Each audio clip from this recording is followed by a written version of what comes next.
ভূমিকম্প শুরু হলে প্রথম কাজ হল শান্ত থাকা। আতঙ্কিত হলে ভুল সিদ্ধান্ত নেওয়ার সম্ভাবনা বেড়ে যায়। কম্পন অনুভব করলে মজবুত টেবিল বা ডেস্কের নিচে আশ্রয় নিন এবং টেবিলের পা শক্তভাবে ধরে রাখুন। জানালা, কাচের দরজা বা ভারী জিনিসের কাছ থেকে দ্রুত সরে যান, কারণ এগুলো ভেঙে পড়ে গুরুতর আঘাতের কারণ হতে পারে। মাথা ও ঘাড়কে হাত দিয়ে সুরক্ষিত রাখুন, কারণ ভূমিকম্পে সবচেয়ে বেশি আঘাত আসে ওপর থেকে পড়ে যাওয়া জিনিসের কারণে।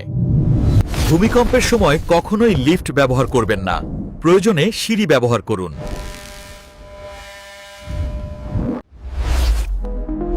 মোবাইল চার্জ সেভ করে জরুরি বার্তা ও সরকারি নির্দেশনা পর্যবেক্ষণ করুন। ভূমিকম্প থেমে গেলে গ্যাস, বিদ্যুৎ ও পানি লাইন বন্ধ করে দিন, যাতে পরবর্তী দুর্ঘটনা এড়ানো যায়। কম্পন থামলে খোলা জায়গায় যান, উঁচু ভবন এবং বিদ্যুৎ লাইনের কাছ থেকে দূরে থাকুন। জরুরি অবস্থার জন্য একটি ইমার্জেন্সি কিট প্রস্তুত রাখুন, যাতে টর্চ, পানি, পাওয়ার ব্যাংক, বাঁশি ও প্রাথমিক চিকিৎসা উপকরণ থাকে। মোবাইল নেটওয়ার্ক বন্ধ থাকলে ব্যাটারি চালিত রেডিওতে জরুরি তথ্য শুনুন। ভূমিকম্পের সময় দৌড়াদৌড়ি করবেন না, শৃঙ্খলিতভাবে সিঁড়ি দিয়ে নামুন। বাড়ি ও অফিসে ভারী আলমারি বা তাকগুলো দেওয়ালে শক্ত করে আটকান, যাতে ভূমিকম্পে পড়ে না যায়। গাড়িতে থাকলে রাস্তায় থামুন এবং গাড়ির ভেতরে থাকুন। বাইরে পড়তে পারে এমন বস্তু থেকে দূরে থাকুন।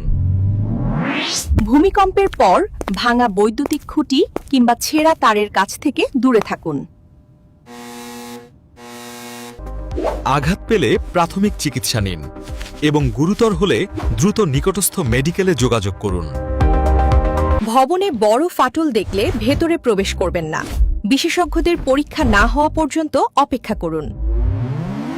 পরিবারের সকলের জরুরি যোগাযোগ নম্বর একটি তালিকায় রেখে দিন, যাতে সংকটে দ্রুত যোগাযোগ করা যায়।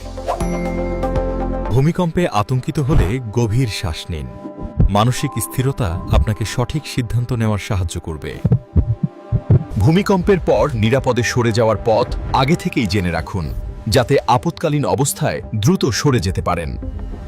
যে কোনো বিপদের সময় সরকারি হেল্পলাইন নম্বরে যোগাযোগ করুন এবং যাচাই করা তথ্য ছাড়া গুজবে বিশ্বাস করবেন না।